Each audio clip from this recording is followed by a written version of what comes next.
بسم الله الرحمن الرحيم، والصلاة والسلام على أشرف المرسلين. أنا الدكتورة مكسم شريفة، عمري 38 سنة. أولا نحب نشكر كل من تعاطف وتفاعل عبر صفحات التواصل مع القضية تاعي. شكرا جزيلا، بارك الله فيكم. تعليقاتكم قريتها وكانت مؤثرة جدا. بارك الله فيكم. أنا طبيبة في مؤسسة العمومية الاستشفائية بعين توتة، أعمل في مصلحة الاستعجالات منذ ديسمبر 2018. عملت في مصلحة الكوفيد لفترتين، الذروتين الأولى والثانية. المشكلة تاعي تبدأ من عملي في كوفيد في الفترة الثانية، في الذروة الثانية، وكانت في شهر ديسمبر، حيث عملت عادي مدة 14 يوم متتالية، ومن بعد خرجت باش تكون عندي فترة حجر صحي لمدة 14 يوم أخرى. عند عودتي من الحجر تفاجأت أني بعد أسبوع من الحجر سرحت من منصبي. الأسباب على حسب اللجنة اللي قامت بتسريحي هي لأنه فترة تربصي كانت غير مجدية،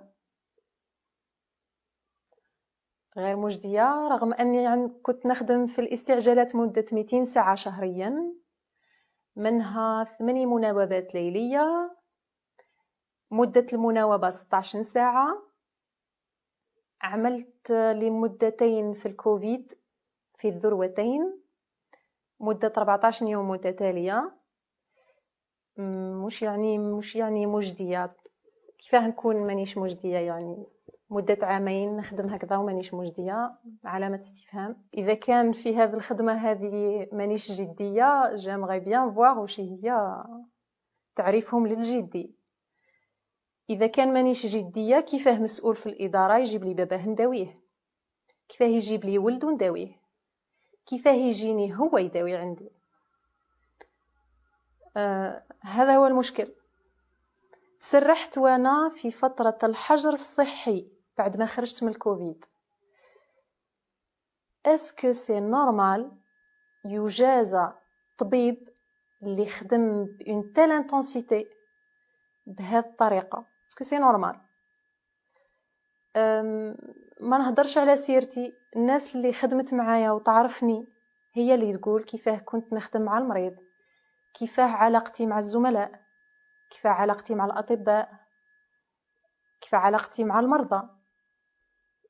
تكلموا معايا من المديرية الصحة لما تساءلت على سبب التسريح. كانت الإجابة أنه عندي ملف تأديبي. كيفاه يكون عندي ملف تأديبي وأنا لم أتعرض لأي نوع من العقوبات؟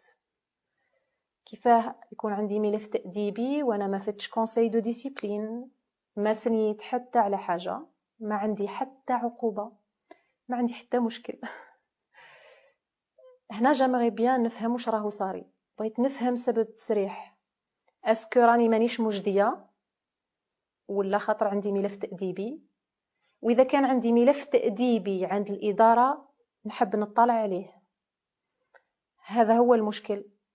هنا نطلب من جميع السلطات العليا في البلاد التدخل والتحقيق، التحقيق العاجل في الأمر، خاطر القضية ولات خطرة.